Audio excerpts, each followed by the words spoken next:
I mentioned the little interruption last night, and I can't tell you, unbelievable how amazing these kids are doing. 14 years old. You don't even know what was happening behind stage yesterday. So many things that would really throw so many of us off. And they came up here and they did their best, and I could not be prouder. I hope you are. Some of you are privy to all the information, but there was technical difficulties. There's all kinds of things flying around here, and hopefully you didn't see that as you were watching. So unbelievable. Again, 14 years old. Rather than go on and on, I could be here all day babbling. I want to introduce Radha, Bhushan, introducing robotics.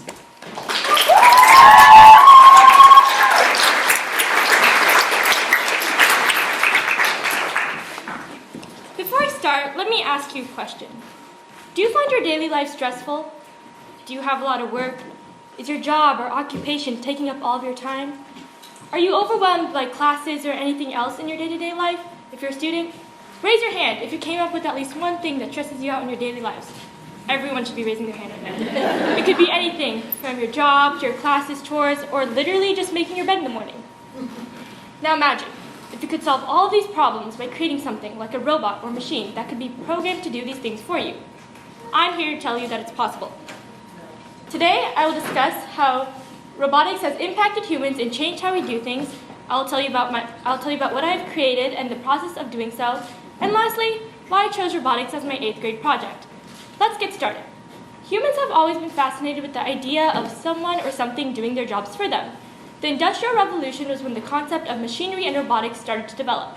Machines were taking over humans' jobs to save them time and labor. This leads us to today. Thanks to modern technology, we are able to create more complex robots that are able to do many things. Let's first discuss how we humans have changed the way we do things because of modern technology. I'm sure most of you can agree that we spend the majority of our day on our cell phones and computers. We rely on these devices not only for entertainment, but also as a source of information. Other machines like the car, laundry machine, and vacuum cleaner all have a small impact on our daily lives too. Most of these machines have something in common. If you haven't figured out the pattern already, they all benefit us by reducing how much we work. This leads me to the next thing I'll talk about, which is how are we impacted by modern technology? We have been impacted both positively and negatively by robots and machines. Robots have positively affected us because they eliminate dangerous jobs for humans, complete repetitive tasks, save time, and save money. They can also work longer, faster, and more efficiently than humans. They work with better accuracy, which reduces materials and amounts of time wasted. They have made our lives easier by doing our work for us. However, they have also impacted us negatively. Jobs and wages have been negatively affected. They create large amounts of waste. Both used computers and electronics get thrown out when outdated or broken. Most machines can be costly to buy, maintain, and repair. And robots can also be a big threat to privacy. They can spread and collect any data, whether in public or private environments. Now I'll talk about what I have created. I decided to build a prototype of a smart home. My model includes many features. Not only is my house earthquake resistant, but it also consists of a lighting system, security system, a functioning doorbell, has light sensors, and much more. I will show you how it works. So as you can see here, I have made a model house. I'll be demonstrating two things for you today. Firstly is the doorbell. So my doorbell is also connected to this. Not only does my doorbell make a sound, it's also connected to the lights for actually a very important reason.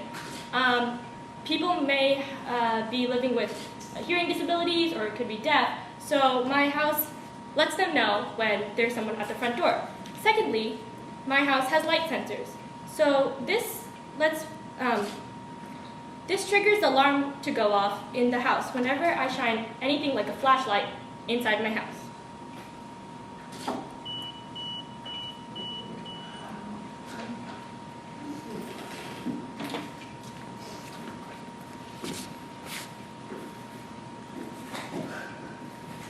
Process. With the help of my mentor, it took me around 15 classes to complete this project. We started with brainstorming ideas, making a rough plan, and creating sketches. We then gathered our materials, framed the house, and programmed each component separately. Lastly, we put all the features and components together and finalized my model. Some of the primary materials that were used in my prototype are the Arduino, button, buzzer, servo, LED lights, resistors, transistors, and light sensors. The final thing I will talk about today is why I chose robotics as my 8th grade project. I chose robotics as my 8th grade project because I wanted to be able to create something that could be both beneficial to the world and our daily lives. That's when the thought of constructing a smart home came to me. I liked the idea of being able to program something to make my life easier. For example, sometimes my family can be concerned about our safety, so I made sure to add a working security system to my model. I thought that it would be very convenient and useful. Oh, wrong slide. The final thing, overall, I went over how humans have been positively and negatively impacted by robots and machines. I told you about my project, the process, the materials I used, and why I chose this as my 8th grade project.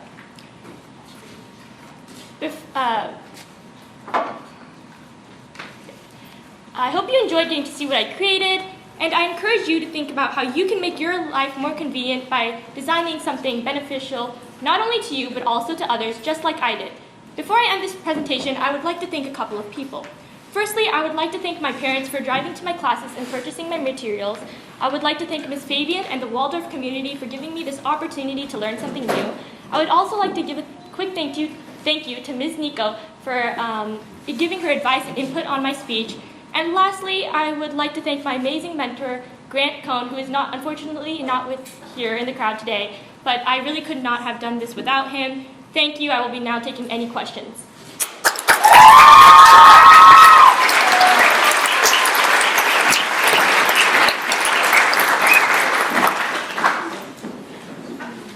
Yeah, Eiley? Where did you buy your materials from? My mentor had some of the materials, like the Vex pieces, but some things we had to order off of like Amazon and stuff, and like the wood was from like any hardware store, and just like, any nearby store, Any other questions? Yeah. How long did it take you to make the model? Well, I've been working for this project since like September of 2021 till like now. Yeah, right there.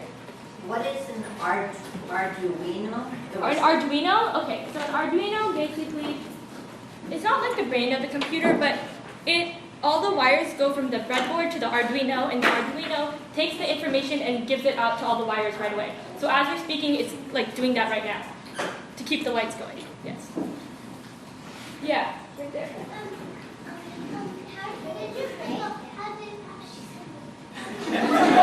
Sorry, can you speak louder? How did I put the lights in? Well, the LED lights have like a sticky back, so I was able to just like stick them into my house. Yeah, way back over there. Yeah, over there. How is it earthquake work? Okay, so the way it's framed, I didn't really talk about this, but before I built this, I had to learn how to build a fundamental structure of a house with my mentor. And so the way we frame the house, it's earthquake resistant. And later, if you want to come by, I can turn on the motors and show you. Basically, the motors and the rubber bands have like made a small earthquake. So, obviously it's not this huge earthquake, but I can't make that. But yeah, and so then the way it's framed, if it was a real house, it would be earthquake resistant. Yes, Violet? Why did you choose to do a house? Why did I choose to do a house? Well, in 2nd grade with my grandpa, I've already built a robot before, so I thought this would be a little bit different, and I would take robotics and apply it to building something else, solving our daily problems. Anything else? Okay, I think I have to wrap it up now. Next up is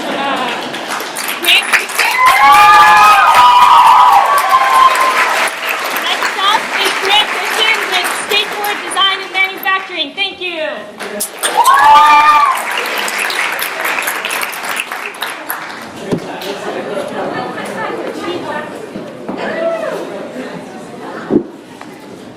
Ever wondered how skateboards are made? Well, you're in the right place. So I'm about to tell you. There are 3 main points about skateboard design and manufacturing that I'll be sharing with you today. I will talk about the history of skateboarding, the skateboards I created, and my experience. Oh, and I can't do a kickflip. The origin of the first ever skateboard is quite vague. However, the invention of the skateboard is accredited to Bill Richards. It is said that Bill Richards built the first skateboard by attaching rollerblading wheels to a wooden plank in 1959. When skateboards hit the market, they were an instant success throughout the 1960s. Back then, skateboarding was called sidewalk surfing. This success continued with the invention of the kicktail by Larry Stevenson. The kicktail is the end part of the board that is bent forwards. There are many innovations to follow, like the invention of the ollie by Alan Gelfand. Skateboarding just continued to improve and look more like it does today. Skateboarding competitions began in 1963, created by the company Makaha. These competitions looked more like skiing events we know today, with events like slalom and downhill skiing. In 1965, the first National Skateboarding Championship took place. The next great moment for skateboarding competitions was in 1995 when the X Games were founded. The X Games were crucial to popularizing the sport by televising the competitions. Throughout my project, I learned about two different types of skateboard design and manufacturing: large-scale manufacturing and custom homemade manufacturing. I made 2 skateboards in total, one for each type of manufacturing. I learned about large-scale manufacturing with Victor Garcia. Victor Garcia is a longtime employee of Madrid Skateboards and a super cool guy. He took me through their process of making skateboards. The only wood used at Madrid Skateboards is maple wood. The maple wood is grown and cut in Canada and then transported to Oklahoma, where it is milled and cut into the right sizes. First, each sheet of wood is applied with glue and then placed in the presser. Each skateboard requires about 7 to 9 sheets of maple. This mold is then cut into its intended shape using a small saw. Next, 4 holes are drilled on each side of the board in order to allow machine screws to fasten the trucks to the board. The deck is then speed sanded and a varnish is applied. The varnish was very fun to apply using this lethal weapon. At this point, it is time to choose the graphic in which to display on the bottom of the board. Fraggle Rock was a graphic chosen for me. This was a bit of a research assignment for me, and I found out that Fraggle Rock was a corny kids comedy show from the 1980s. At this point, the skateboard deck is complete. But skateboards are sold both in deck form without trucks and wheels and including trucks and wheels. So, to include trucks and wheels, you first drill 8 machine screws through the 8 holes, fasten the trucks to the machine screws, and finish by adding a nut to the bottom of every machine screw. To add the wheels, you screw on 2 bearings to each side with a washer in between. For my custom homemade skateboard, I learned from Cole Heller about the wood shaping process. Cole Heller is very experienced with wood shaping and has a successful curvy board business. He invited me to his workshop to create this skateboard. Oh, and for this skateboard, I used wood that was pressed in the presser at Madrid. So yeah. First, the mold is cut into its intended shape using the bandsaw. The bandsaw is very useful for its ability to cut straight and curved. Next, you take the router. The router is used to really soften the edges of the board. Next, you take the orbit sander. The orbit sander is used to sand the entire board down and make it very smooth. Last, you take the oscillating sander to really finalize the curves, every curve on the board. Here's the finished product of both skateboards.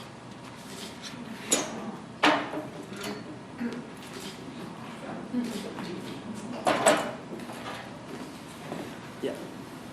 My experience. My experience with this project was very positive. Yeah, and you never know, maybe I'll be pursuing skateboard design and manufacturing in the future.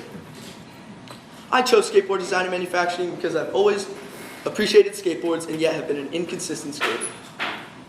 When choosing this project, we were asked to choose an area we're not very knowledgeable in, so skateboard design and manufacturing piqued my interest. During this speech, I talked about the history of skateboarding, the skateboards I created, and my experience. But before I end the speech, I'd like to thank a few people. First, I'd like to thank Jim Brown, who's sitting right there, for facilitating me finding my mentors and really starting off my project. Next, I'd like to thank Victor Garcia for teaching me everything about making skateboards and a lot about the history. I'd also like to thank Cole Heller for taking me through the entire wood shaping process. Next, I'd like to thank my teacher, Ms. Fabian, for allowing me to do this project. And lastly, I'd like to thank my parents for purchasing all my materials, being super helpful, and driving me everywhere. I'd now like to answer a few questions.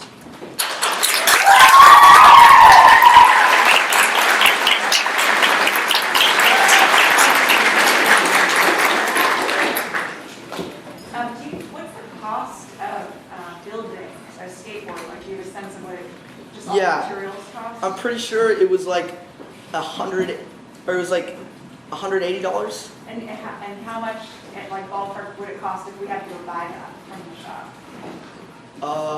Yeah. I don't really know. Probably about 200 something. Are you gonna finish the one with the wheel? Oh yeah, I left this one as a deck because I wasn't really planning on writing it, but of course you can just drill in the 8 holes and add trucks. So I wasn't planning on it, but yeah. Are you able to do any tricks? Yeah, I thought you'd ask. I'm not really a great skater. That's kind of the reason I chose the project. How did you even make this? I didn't make it.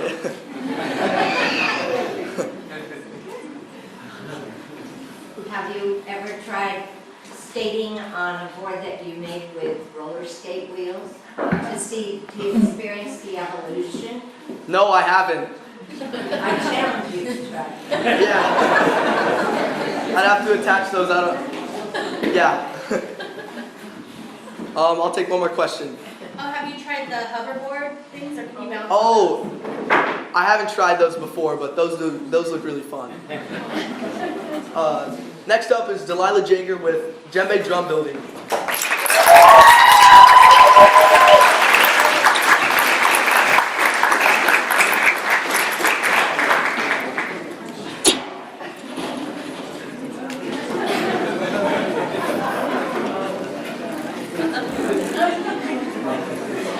Good morning, everyone, and welcome to Djembe Drum 101.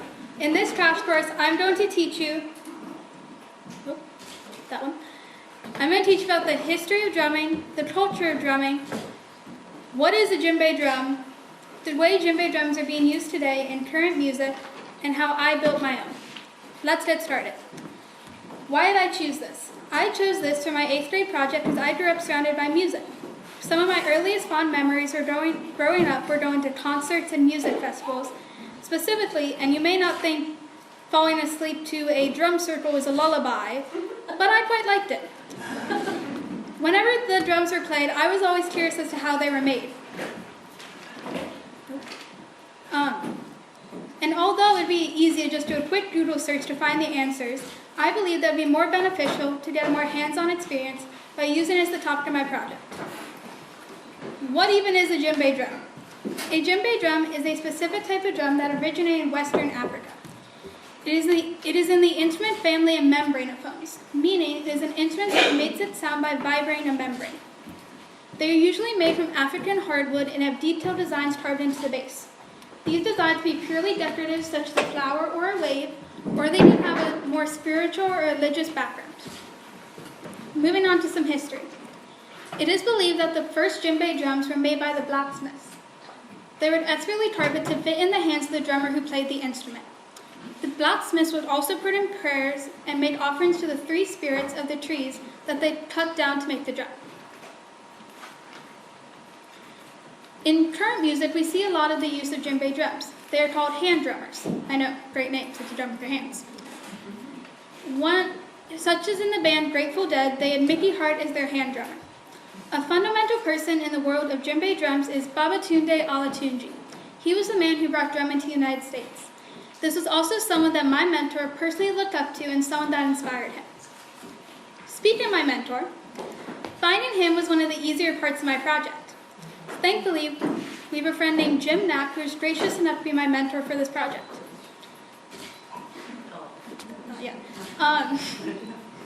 Mentor for this project. Jim, along with his wife Chris, are the founders of Sageman Drums. Sageman Drums is a business that builds and repairs djembes. They also make clothing. I'm an amazing model when I was little. And musical instruments made by local artisans. Sageman Drums has made drums for the Bob Marley family, the Walt Disney Company, the San Diego Zoo, and Michael Franti. I've also visited his warehouse and witnessed the bigger production necessary to make a business out of making and repairing djembes. Moving on to my practical piece and how to build a djembe drum. The materials that are needed are goat skin. That's what mine is made out of, here. But you can also use any type of hide. A bucket of warm water, drum base, wooden dowel, rubber mallet, needle nose pliers, vice grip, and a X-Acto knife. The process starts with soaking your goat skin. You do this so it can become pliable. You then cut it using an X-Acto knife to the exact size of your drum, since obviously this size wouldn't be the same as this size. The top rings are referred to as the bearing rings, and the bottom ring is the throat ring.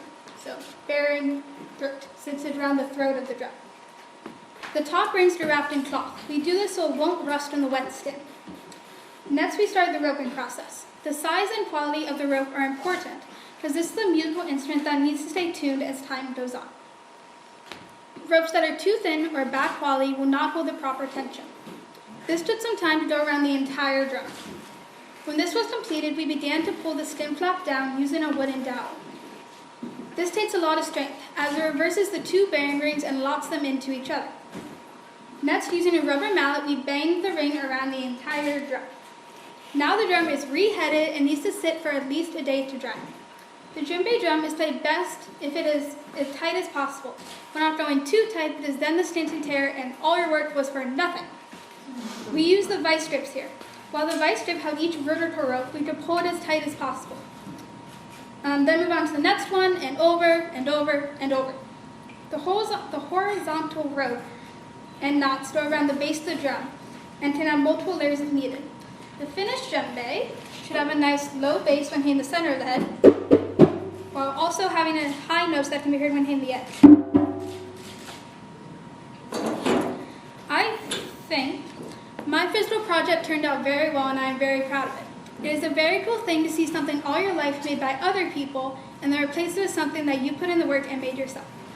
In this presentation, I tell you about the history of drumming, the way djembe drums are being used today in current music, the culture of drumming, how I built mine. Okay, ready for the pop quiz? No? Okay. But I would like to thank a few people before I go. I would like to thank my mentor, Jim, and his wife, Chris, for a lot of help on my paper, as well as Nico for helping me with my speech, as well as my parents for supporting me in this project. And lastly, thank you for your time and for listening today. And with that, I would like to answer.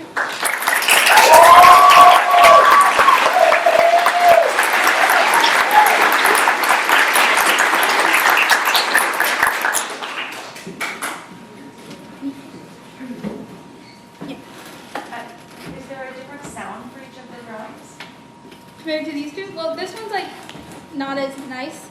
Like we bought it at like the ABC store in Hawaii. So it's like, So you didn't make the little one? I did not make the little one, I made the big one. Okay. So it's like not as nice. This doesn't sound as good as yours. Yeah. Mine's better. Have you ever had your goat skin tear? I only made one, so I haven't personally had it, but I'm sure my mentor has. I would imagine it'd be very annoying.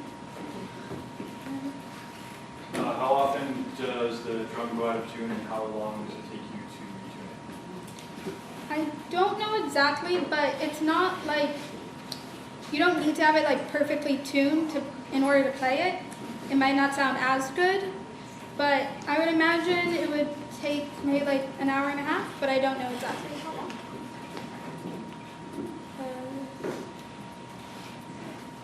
Did you make the design on the bottom of the drum? I did. I'm not that good at woodwork. Do you play the drum, or do you play the drum? Not as much, but I do sometimes. It's fun.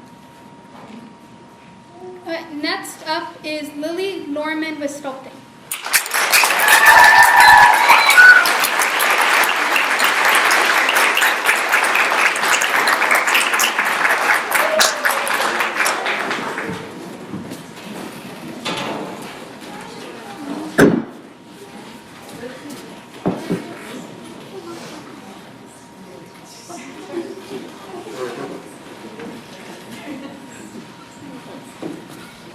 Before I tell you about my personal experience with sculpting, I'd like to share with you some of the history and influential artists who set the standards and helped shape how we sculpt today.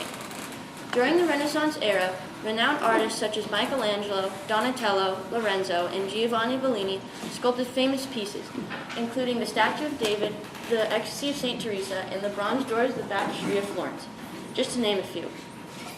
For centuries, people have been in awe of witnessing artists chisel away at marble to create these elegant pieces of art.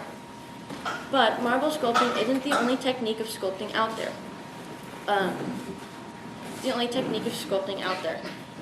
Unfortunately, most sculptors start out using clay.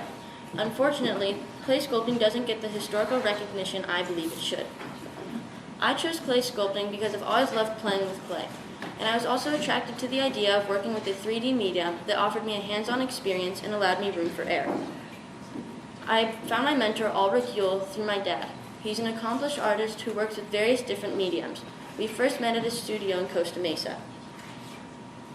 Ulrich suggested I started out by sketching my idea for a sculpture. I had a pretty firm idea of what I wanted my sculpture to look like, so it only took me the first drawing before I started to work with my clay. I started out by using an adjustable wire armature. If you're wondering, an armature is a metal or wooden frame that sculptors build on to get the general idea of their sculpture. I began putting layers of clay at the bottom of the armature, slowly building up from the feet. Then I got to work on the legs, hips, and torso. After that, I started to work on the head and arms, including fine lines and details, until I eventually worked up to a more defined piece. Up next was the molding and casting process. This required me to make a divider out of clay. Here's a picture of what it looks like. Flicking the plaster onto the sculpture was a necessary step to making the mold. I had to do this several times to get a substantially thick amount of plaster onto the sculpture so none of the casting would leak through. Then I eventually took the clay divider off and started applying plaster to the backside of the sculpture. I had to let the mold sit for a couple days to let the clay inside fully dry before I broke it open. I enjoyed the process of breaking it open, wedging a screwdriver into the top of the mold and hitting it with a hammer. It was incredibly satisfying watching the perfect split down the middle. Next up was the casting process. Ulrich helped me tie a rope around the two halves of the mold so the mold wouldn't fall apart while I was pouring in the casting.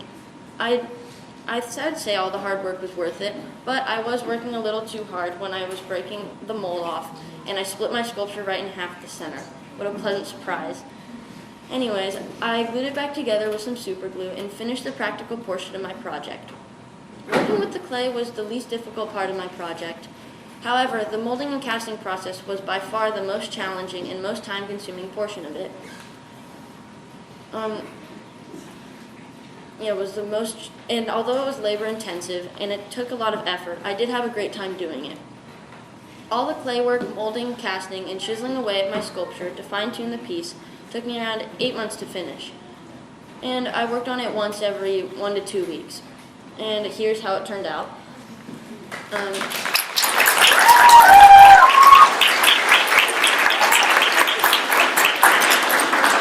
my first time making a proper sculpture, I really like how it turned out.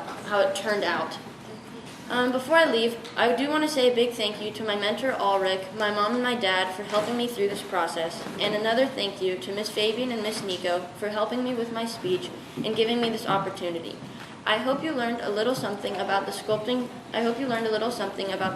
process, its history, and important figures. Thank you for your time.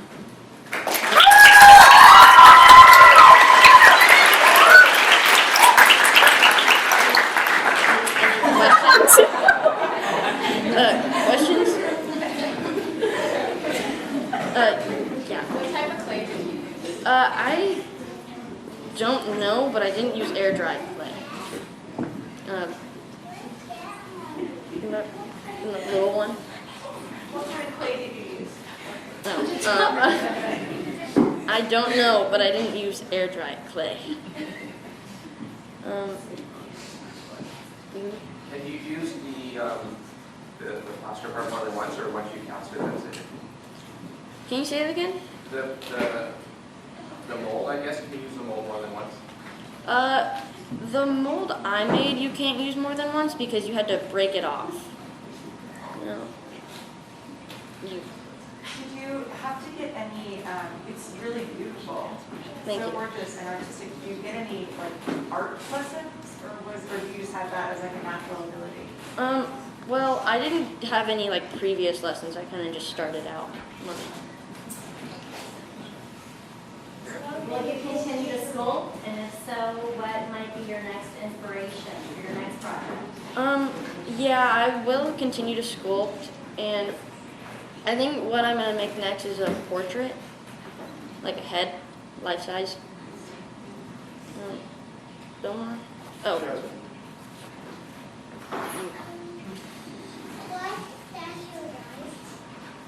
What? Why is the statue white?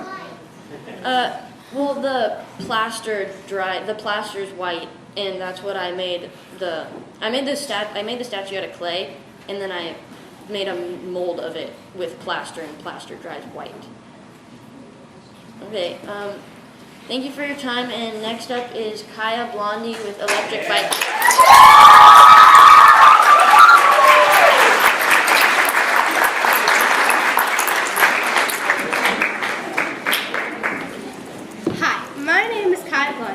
And today I'd like to take you a ride Hi, my name is Kaiya, and today I'd like to take you along for a ride on the topic of electric bikes, also known as e-bikes.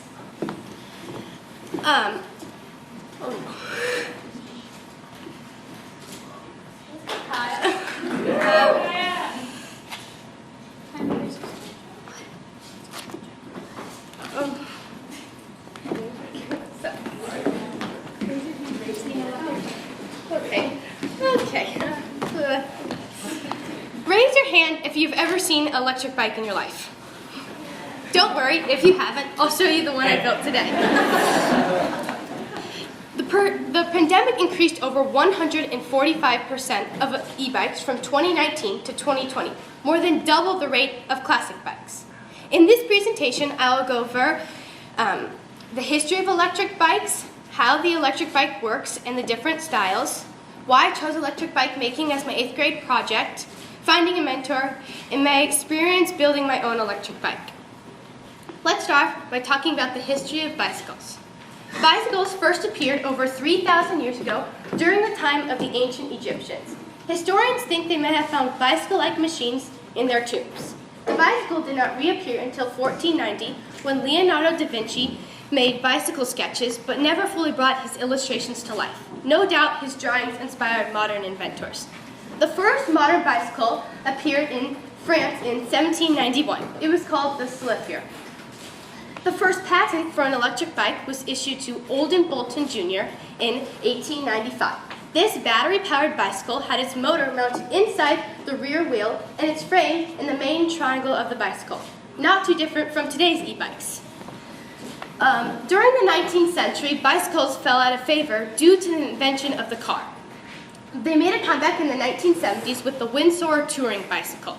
Bicycles transitioned from just being modes of transportation to also providing enjoyment and physical activity. Bicycles, the first commercially successful electric bike was invented in 1997. It was called the Select. Currently, e-bikes are so popular that the overall industry sales are around 15 to 20 million bicycles units annually. How the electric bike works. The electric bike works in a pretty simple fashion. The motor powers the battery, and the battery powers the e-bike. There's a little screen on the handlebars called the display board. It is used for telling you your speed, battery level, and pedal assist count. The throttle, to start moving the bike, use the throttle and put pressure on it. The more pressure you apply to the throttle, the faster your bike will go. The higher the voltage of battery, the longer the bike will last, and the farther you can go. There are three main styles when people purchase electric bikes. First is the mountain bike, ideal for going off-roading and going longer distances, which is the one I have here. The city bike, which is used for smooth rides and great mobility. Its thin wheels are great for accelerating and changing directions. The third style is the beach cruiser, known for its comfortable rides and style. Now I'll be talking about why I chose electric bike making as my 8th grade project. During the summer, my friends and I would always ride down to the beach and spend the day there. When riding, I would always fall far behind due to my old bike. The bike ride was 6 miles there and 6 miles back. Within the first hour, I was exhausted. That brought up a conversation about electric bikes and how much further you could go and how much more energy you could save. This conversation with my friends is what sparked my interest in learning more about e-bikes. Finding a mentor. It's a pretty embarrassing picture. Next, I needed to find a mentor. I started visiting local bike shops to see if anyone would be interested in helping me with this project. I was fortunate enough to find a mentor, but not so luckily afterwards, he completely ghosted me at the end of summer break. I even tried calling his shop, but ended up on the line with an angry owner throwing a temper tantrum at me and telling me my mentor had quit. That's when I set off again to find someone who was willing to work with me. I was fortunate enough to find my mentor, Tom Wheatro.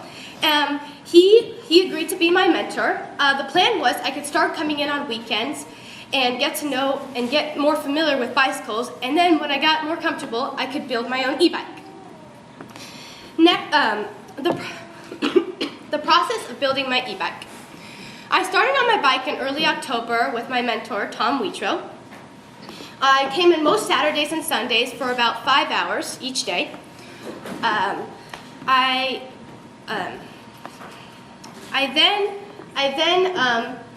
Tom already had most of the parts laying around, so I really didn't need to go online and source them.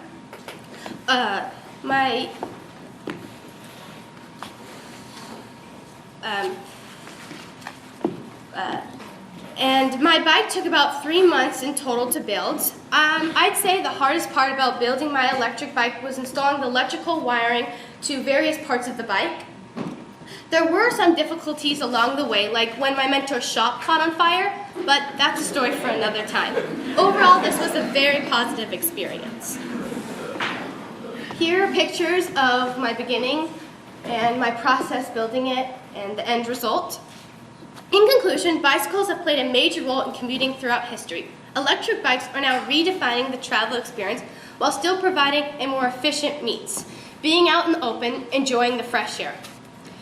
Hopefully you've learned something from this presentation. As for me, I'm looking forward to riding to the beach with my friends and not being the furthest behind. Before I end this ride, I'd like to give a big thank you to Miss Fabian for giving me this opportunity, my dad for staying up late and helping me edit my paper on school nights, Radha for helping me memorize and practice my speech, Ms. Nico for helping me with this presentation, and most of all, my mentor, Tom Wheatro, for helping me build this bike.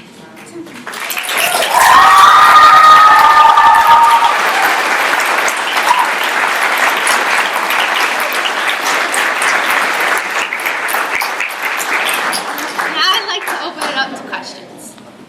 India. How fast does your bike go? Well, so I ordered, this is not the battery that's going to go on my bike when it's finished. I did order the battery, but it didn't end up coming in time. So when the battery comes, it will fit in this frame, but right now it can go about 15 miles per hour. Kira. Would you make another bike in the future? I definitely would make another bike, and it was so much fun going to the shop and working with customers, so that's definitely something I would do again. Nico. What else did you learn along the way? Well, like, what were you doing in those 5 hours, Saturdays and Sundays for months on that? Usually I would help Tom with customers, so if they needed any tire changing, assembling the frame, installing the electrical wiring, anything like that, I would help out with that. At least try to. Eiley? How did you pick the color for your bike? Actually, it was originally green, and then I added blue, and it kind of became this mushy color, and then one of Tom's friends really liked the color blue, and it just, I don't know, called me. Kaden. How long does the battery last? I actually haven't done a full ride yet, so I'm not quite sure. One more question, Miss Holly. Are there limitations or restrictions on who can ride electric bikes in the street, not sidewalk street? I'm pretty sure the limit for going on regular bikes is about 28 miles, and then when you're doing a rental bike, it's 20 miles per hour. But everyone can ride. What's good about electric bikes is anyone can ride them, elderly, the disabled, because you don't really have to pedal, or even if you're not physically able to ride a bike, you can mostly just use the throttle, so you can still enjoy the ride and be outside. One last question, you over there. Is that the same as like an electrical car? Do the people go,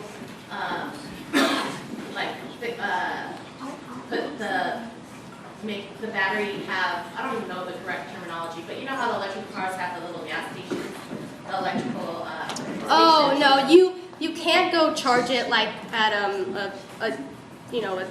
I don't know, in the streets or something like that. They don't have them for electric bikes. Do you think they might start doing that since everyone is, you said? Maybe, I'm not quite sure. Now I would like to, there's going to be a 20-minute intermission for everyone to have snack breaks and bathroom breaks, and I will actually show you that my electric bike does work. So I'll see you guys out there.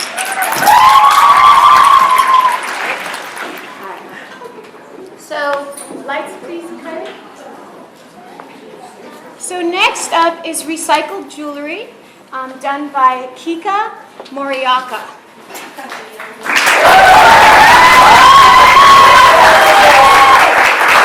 Morioka. I always get the O and the A confused. I apologize. Forgive me, Kika. Go ahead.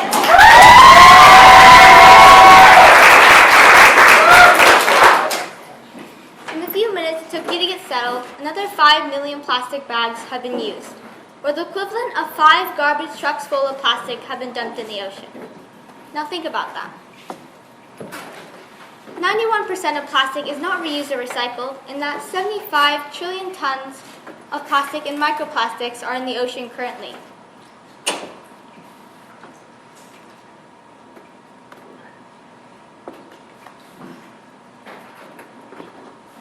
My intention for my project was to find a skill that was creative while repurposing trash.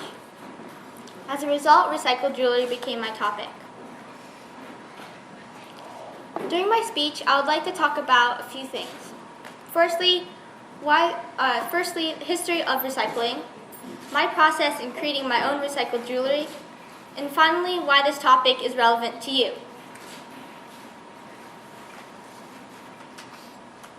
Now let's start with the history of recycling. Recycling has been around for a pretty long time, since the 19th century in Japan, or the 9th century, I'm sorry. Recycling has been around. In Japan, they used recycling paper in Japan, recycling paper was highly valued.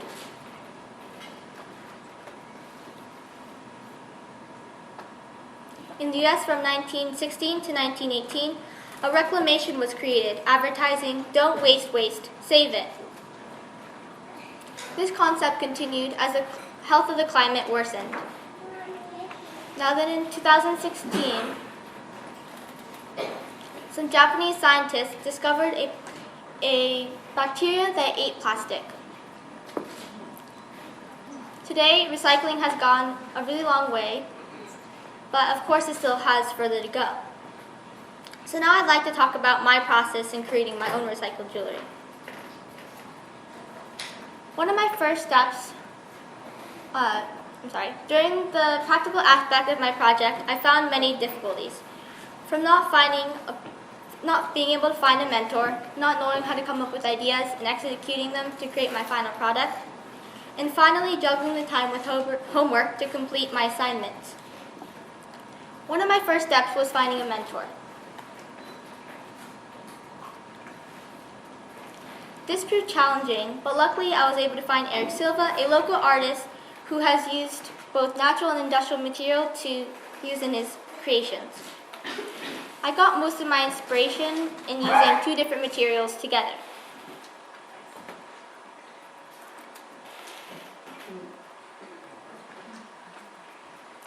As you can see in this piece, I used both copper, a mask, and here plastic and pearl.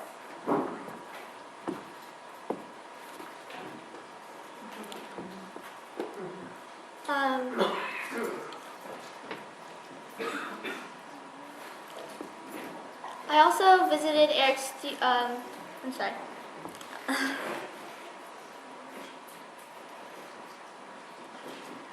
I also visited Eric's,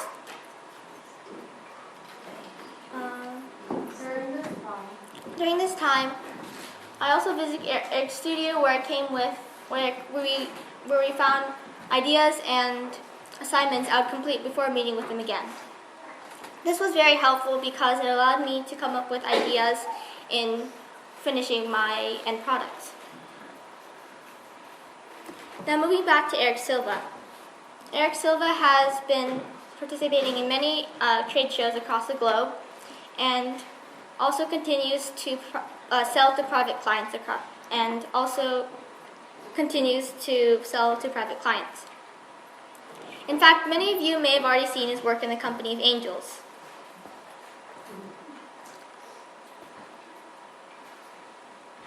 Now here are my creations. In this piece, I used copper and a hard plastic. Here I use Sprite bottles to cut, and I also use a hairdryer to curl the ends. In this piece, I used a mask. Here I used, again, plastic and pearl. And here, copper and mask again. And this is ceramic. This is a ceramic plate. Here again is the same plastic container.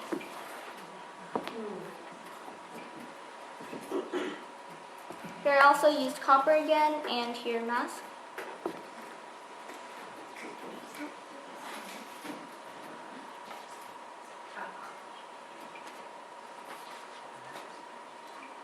Sorry.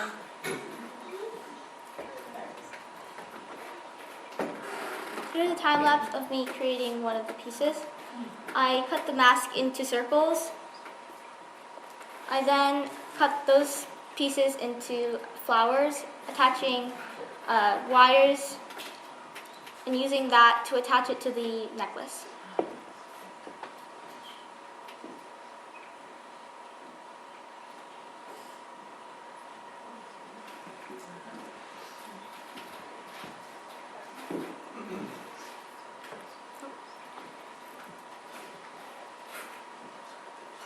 During this process, I also searched for different artists who use similar material.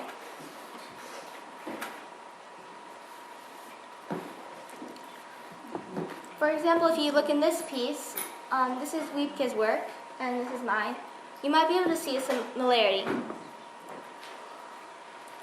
Wiebke is a German artist who has used the potential of using waste in jewelry. And she has created many unique brooches, necklaces, and headpieces, to name a few. I took all her work and used it as my inspiration. So here's a brooch and a necklace, and some more brooches again.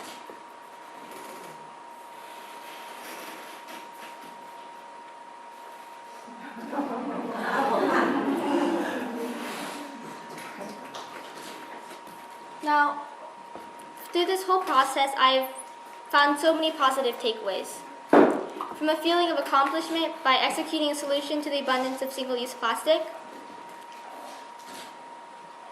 being able to experience new possibilities, and also reusing and being able to give beauty to a disregarded material. At this time, I would like to give a huge thank you to my mentor, Eric Silva, for helping me through this whole process. My mother for driving me back and forth to Eric's studio. Miss Fabian for helping me throughout this whole entire project in my speech. To Miss Nico for giving me the inspiration and critiques to make my speech so much better. And last but not least, I would like to thank Corinne, Eiley, and Kylie for helping me memorize my speech. But before I go, I'd like you to imagine and think about your favorite beach. How would it look like in the next 10 years?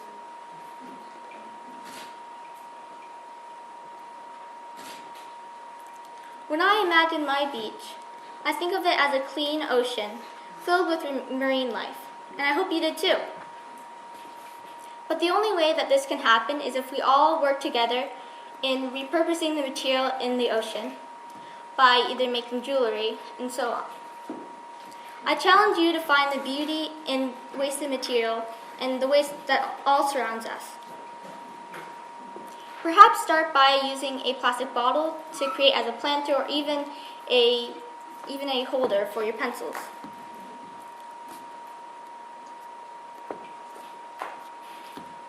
Thank you again to all those who helped me in this project. I hope you got some inspiration, and also thank you for all your consideration.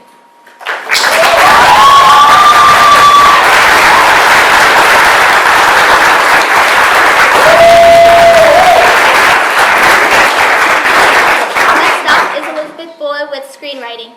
Oh wait, questions. Sorry. Do any of you have questions? Eileen? Would you consider making a business out of recycled food? Yeah, I think I would do it. Delila? What's your favorite material to work with? I think probably the hard plastic bottles. Well, thank you for listening to my speech.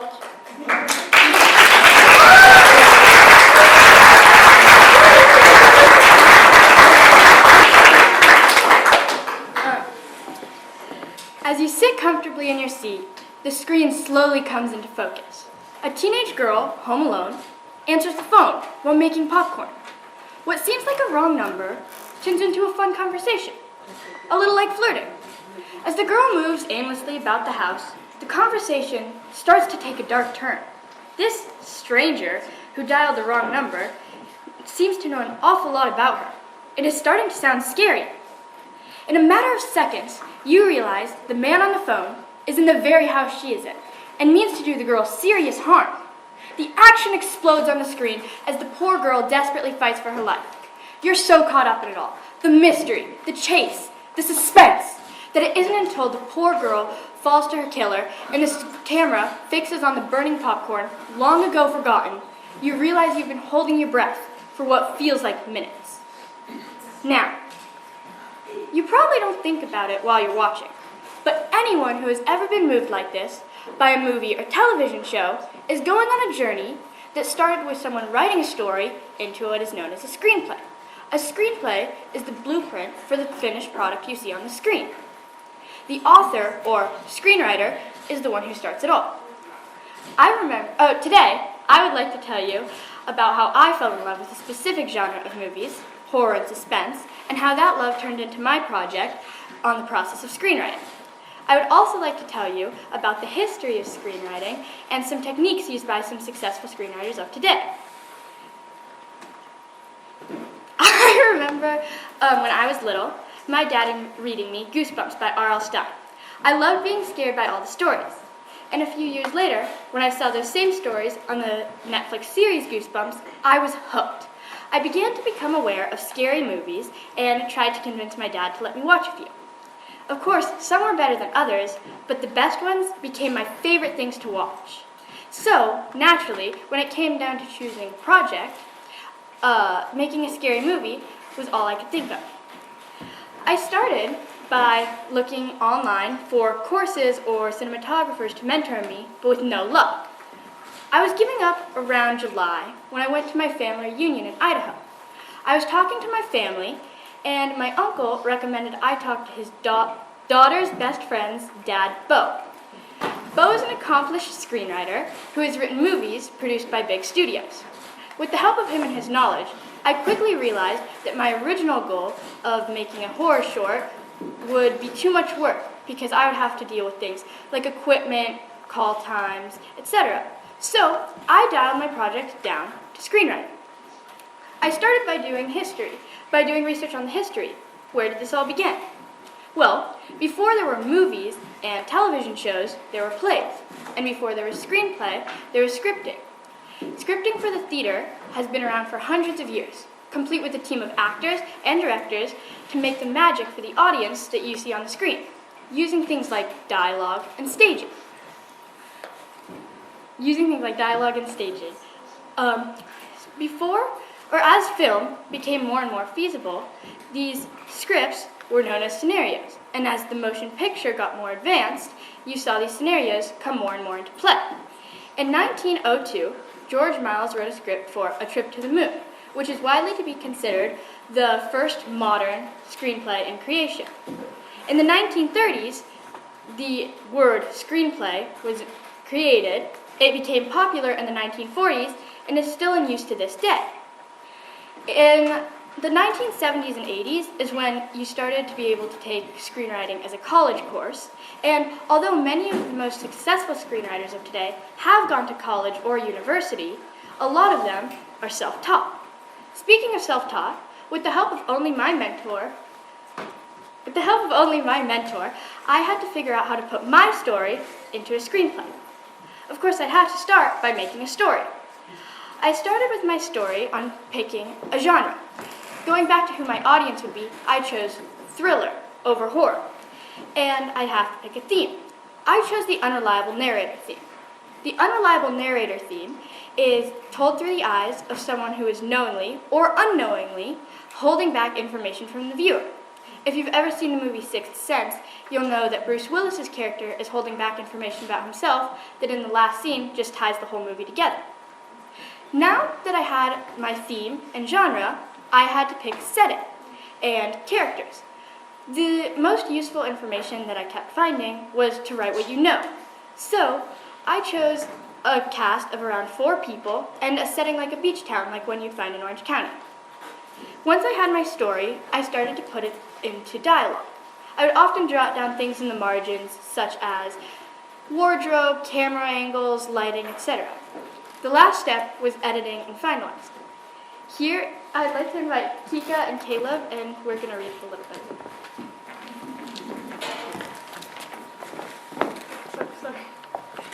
Cut to interior stairs and basement, night. The camera perspective is in the basement, focused on the stairs, as Sam and Cole come down. They find the light switch, and the basement comes into view. They were expecting a spooky setting, like a dungeon. Instead, we see a nicely decorated man cave, complete with a poker table, big screen TV, and a full-sized upright Miss Pac-Man arcade game. They look around. Looks like we went the wrong way. Cole, frustrated, starts heading up the stairs. Sam notices the rug next to the Miss Pac-Man machine is not lying flat, as if someone had moved the machine and put it back in a hurry, moving the rug and not replacing it. Wait, come over here. Cole, noticing what Sam sees as he approaches. Look at that. It looks like it's been moved recently. And by these scratches on the floor, it looks like it gets moved a lot. Help me push. Let's see what's behind. Sam and Cole push the machine aside to find a door, locked shut with a 4-digit combo lock. Cole tries a few combinations, but nothing works. Well, I'm all out of brat ideas. Sam thinks back to her trip coming into the town when she first saw Cole riding his bike. Screen fades to the same shot when they saw earlier on the sign on the outskirts of the town as they were entering. Try 7734. Camera cuts to Cole's fingers fumbling around to set the lock, and it opens. Cole looks perplexed. Now leaving hell. That's what the sign says on the road out there. We use the spell hell on our calculators for fun in school all the time. Type in 7734 and turn it upside down. Hell.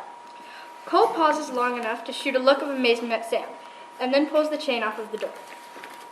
So, that's...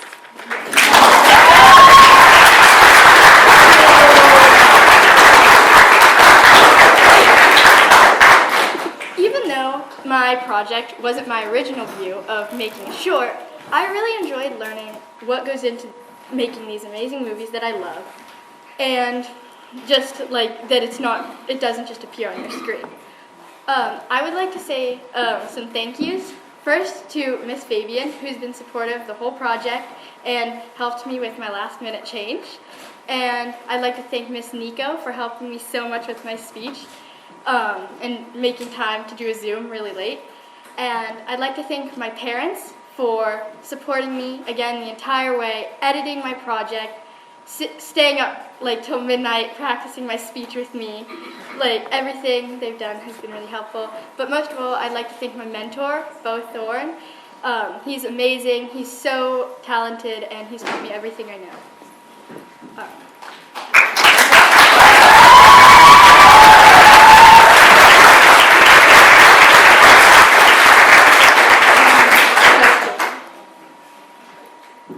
Were your characters based on anybody that we know?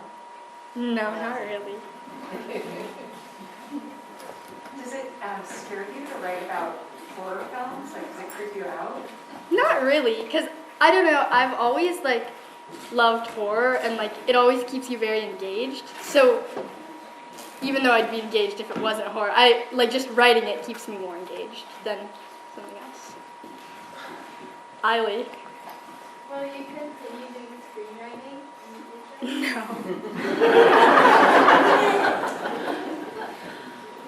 Yeah, Mr. Message. Do you have a favorite thriller or horror movie? Probably something by Jordan Peele, like Us or Get Out. Zach? Do you plan to make a movie in the future? Probably not. Louisa? Do you just plan to continue writing? What? Do you plan on continue writing more? Probably not. Okay, and next up, Jack Gaudreau with Scuba Diving.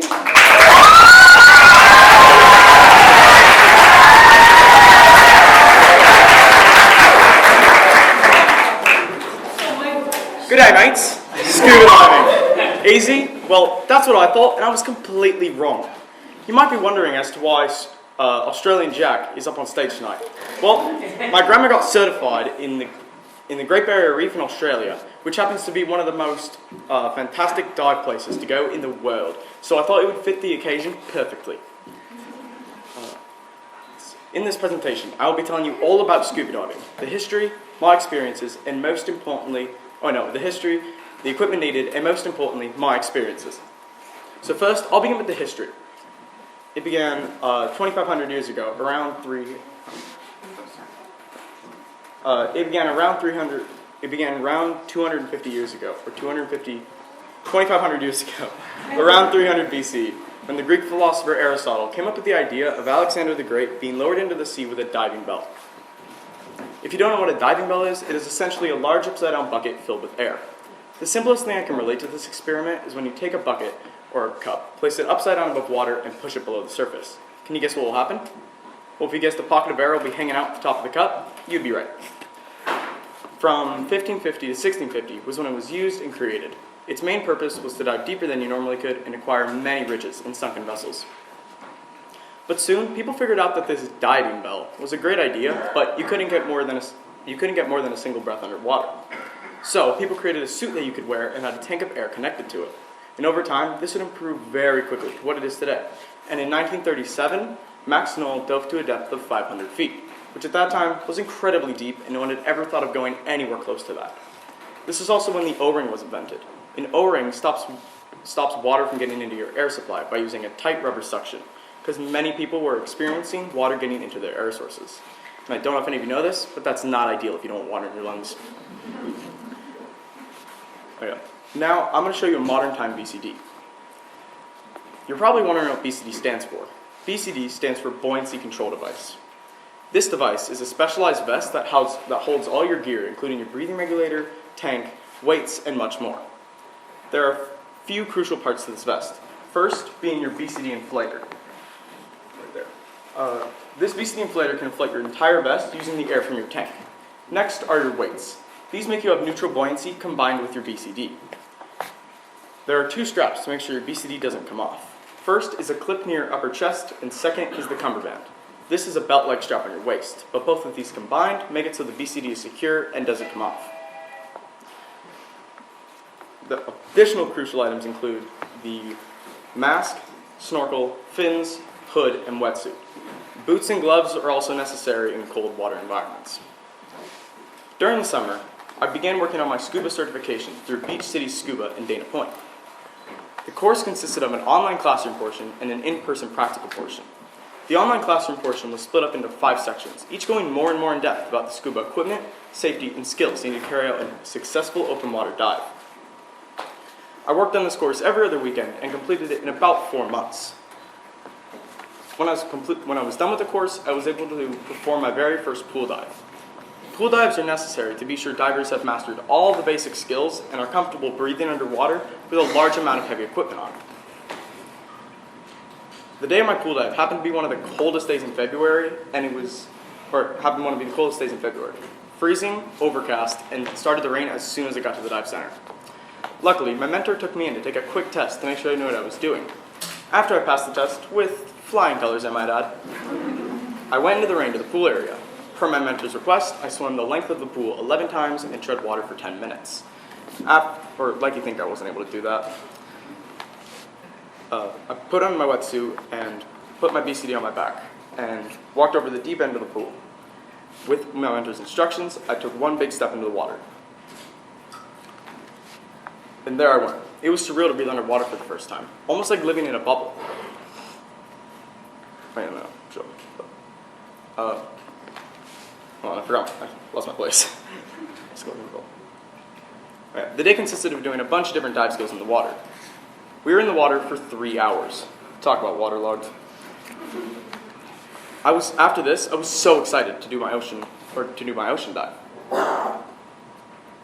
When we arrived at the docks at 7:30 a.m. We arrived at the docks at 7:30 a.m.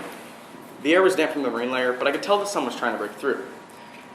The boat was stocked with dive equipment, and the railings were lined with dive tanks. There were 4 dive groups on the boat, totaling about 12 people. Our captain was a short, skinny, older guy who looked like he had lived on a boat his entire life. Although he looked like a pirate out of a movie, he was super nice and welcoming. At 8 a.m., we departed the marina and drove to our first spot. We anchored at Woods Cove in Laguna. One by one, each diver jumped into the water. And I slowly walked to the stern of the boat. And then I jumped in. The cold water sent a shock throughout my body. It felt as though I couldn't breathe. My BCD was inflated, so I was floating, waiting for my mentor to jump in. After the dive team was in the water, we swam over to the bow of the boat to the reference line. My mentor gave me the thumbs down to begin our descent, and I went down and started deflating my BCD and carefully submerged myself in the water. About halfway into our descent, I realized that this was too much for me, and I signaled to my mentor to return to the surface. I was frightened. I didn't know if I could do this. I tried 3 more times, but nothing was working. My mentor decided it was a good idea if I head back to the boat. I was bummed and simply could not figure out how to overcome this. After spending some time on the boat, I realized that I was in no shape to attempt the second dive, but my breathing was calming down. It was in this moment I knew I would have to attempt it at a later date. I wish I could have been able to complete my scuba certification, but because of the circumstances, I did what was best for my safety. But when I moved to Florida in June, I plan to complete my training there in the Florida Keys. Think 85-degree clear water. That's what I'm looking for. Well, now that we've got all that way, your favorite Australian guy's back to show you heaps of awesome photos of our day out on the boat. I hope you're able to learn a little something about scuba diving and that this sport is seriously no joke. I'd like to give a big thank you to my sister who did the course with me and helped me through this project. I also like to give a huge thank you to my mom and dad for their support emotionally and financially to be able to do this project. And last but not least, I'd like to thank my mentor Josh who told me everything I needed to know and how to get in the water for the very first time. Now, are there any questions out there? Oh no, come on.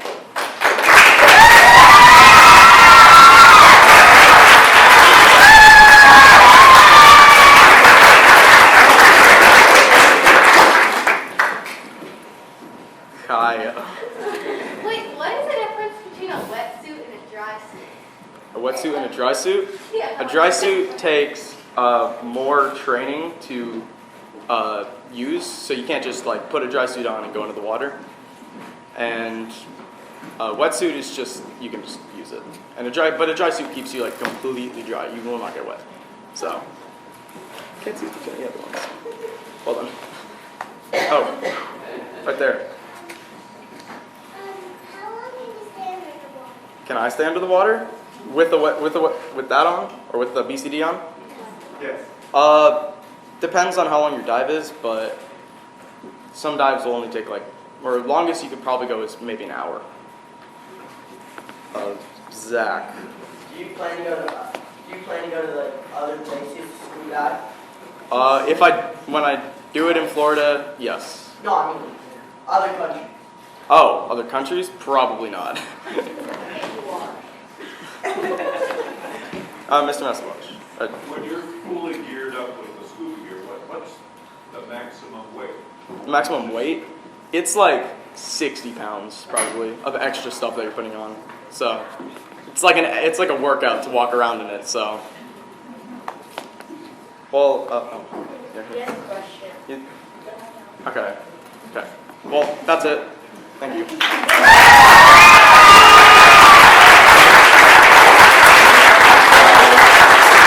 Next up is Jessica with architecture.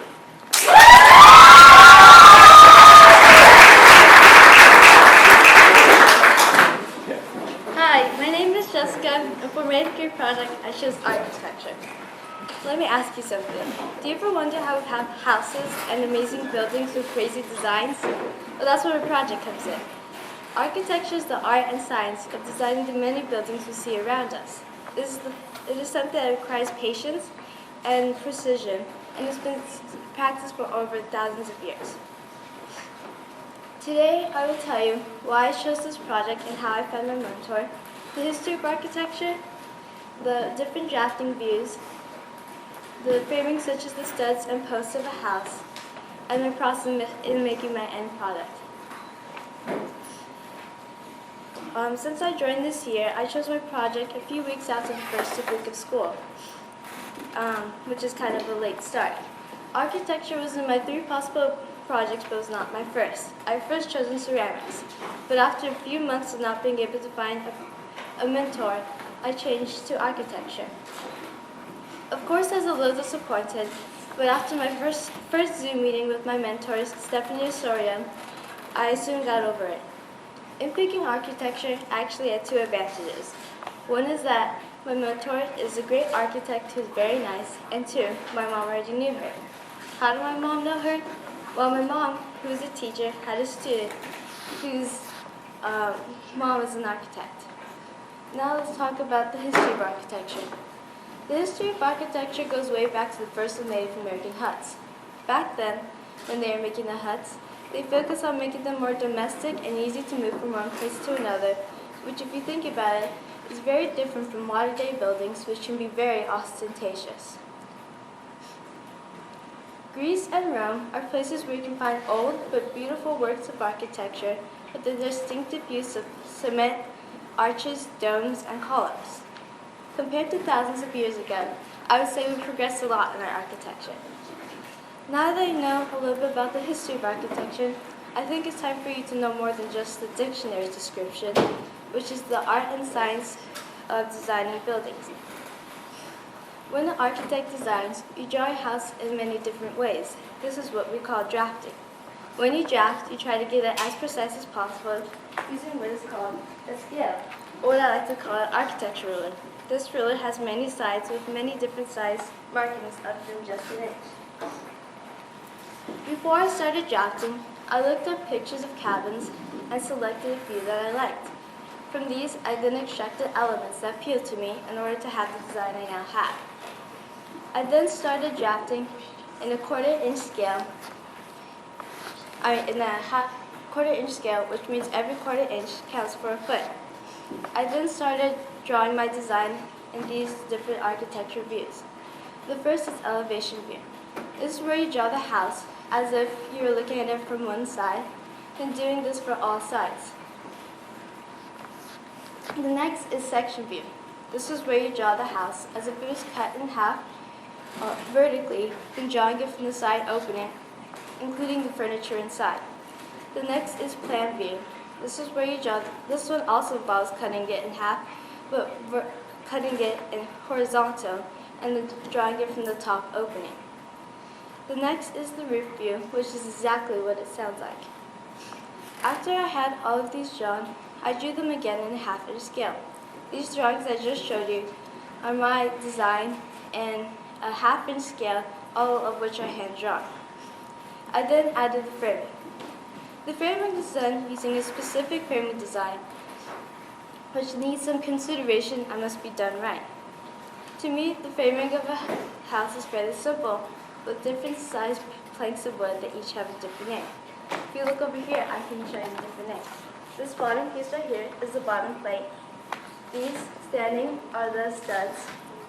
These two next to each other are the king and jack studs. The pieces above the window and door are the headers. The piece under the window is the sill plate. Then there's the corner plate and the double top plates. Then there is the rafters, the top beam, and the outriggers on the lookout. These are the main ones I know of, but of course there could be more.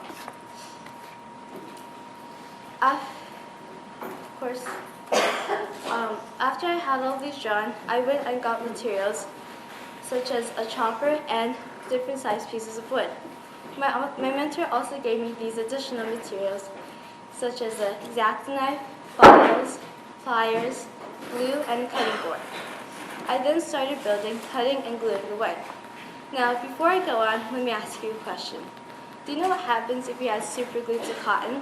The reason I asked this question is because one day, as I was building my house at my mentor's house, we were using super glue and Q-tips to apply the glue onto my wood, when all of a sudden, I hear my mentor say, "Is your Q-tip smoking?" So I look around, and sure enough, I see a thin streak of smoke coming from my Q-tip. We then did some research and found that if enough glue is applied to cotton and reaches a certain temperature, it combusts. We then decided it would be best to switch to different glue and ditch the Q-tips. At home, I finished the roof of my cabin, and after another trip to my mentor's house, I finished it completely. Architecture is something very useful to the lives of us people and can be found in even the simplest of things. Even though it could be tedious and precise at times, I still enjoyed it very much. Now I would like to thank the people who helped me with my project, such as my mom, who gave me the idea of doing architecture and said I'd be very good at it. She also found my mentor, drove me to my mentor's house, and bought my materials. I would also like to thank my mentor, Stephanie Osorio, who taught me all these things and helped me with my project. I would also like to thank my aunt, who let me use her iPad and for writing and research. I would also like to thank Miss Fabian for letting me do this project and Miss Nico for helping me with my speech.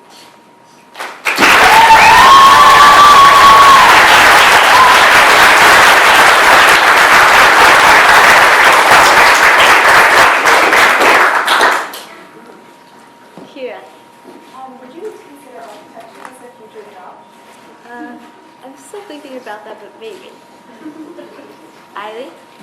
If you didn't do it as a career, would you still do it as a hobby, like many models? Maybe. How long did it take to build a little house? It took like a few months, because I worked on it like every week or like once a week or maybe a little more. Anyone else? Next up is Jeffrey with Judo.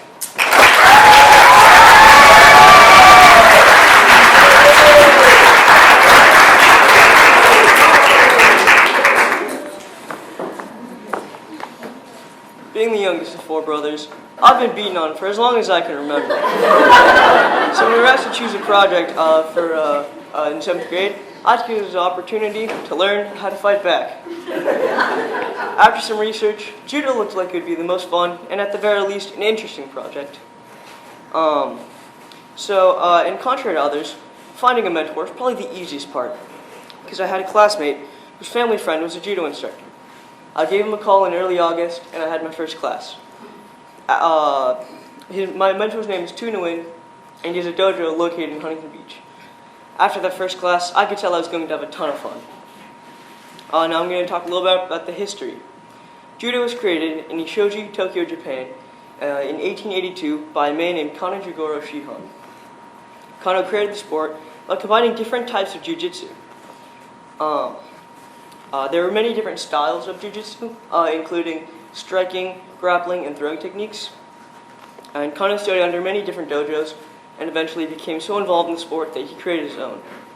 This new dojo was called Kodokan Judo and focused mainly on throwing and grappling techniques.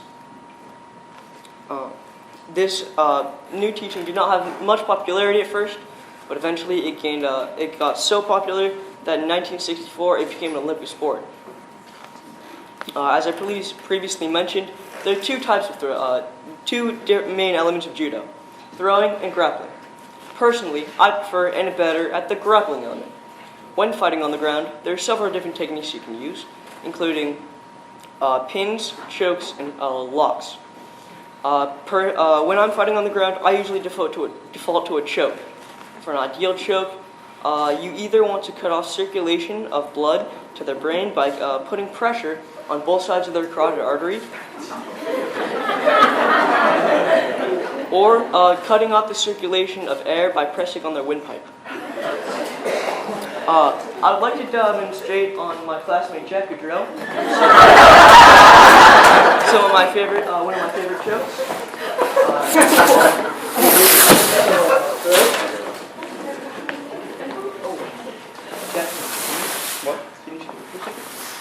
My favorite choke is the naked strangle, and it has two variations: a blood choke and an airway choke. This is the blood choke, and this one is the airway.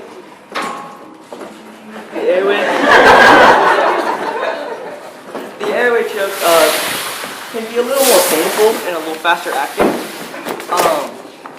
But even though my preference is to fight on the ground, 100% of fights in a tournament setting or on the street start standing up. So learning how to throw is an imperative part of judo. There are several types of throws, including forward and backwards, and sacrifice throws. A forward throw might look something like this. A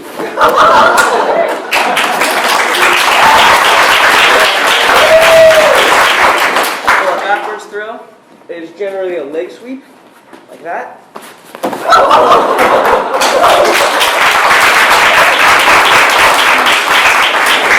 There are several types of forward and backward throws. Some might use over-shoulder techniques, like that. That's my favorite throw. That's my favorite forward throw. All my favorite backwards being... We'll do this again. Fix the mat before you go. My favorite backwards throw, being an inside foot sweep.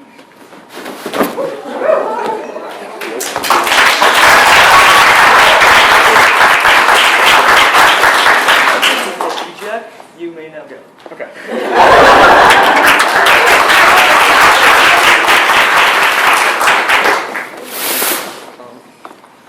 I learned all these moves for hours of practice I spent at the dojo. I went 3 times a week for 2 hours a day. And eventually, my mentor came to me with an opportunity to fight in a tournament. And I jumped at the chance. On tournament day, I got there at 8 a.m., got ready to fight, then had to wait 10 hours. Now, that was kind of a vibe killer, but when it was finally my turn, got to the mat, got all ready to fight, squared up with the guy, and then got beaten horribly within the first minute. That was a little disappointing because, I'd gone all that way, but I still had another fight. So, same thing, got up there with the guy, and then that one lasted about 45 seconds. After that, I learned that you actually have to put in some work and actually put in the hours if you want to actually get good at something. I think, even though I couldn't hold my own there, I think at the very least, I can kick my brother's butts.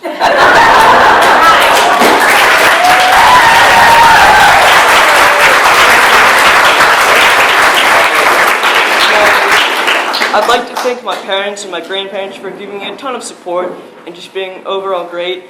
My teacher, Miss Fabian, for allowing me the opportunity to do this in the first place. My mentor, Tu Nguyen, and most of all, my mentor, Tu Nguyen, for going through all those hard falls, taking a lot of pain and frustration, but he's been a terrific sport, and I couldn't have done it without you. And I'd like to thank all of you for coming to this presentation and watching all of ours. Have a great rest of your day, and thank you.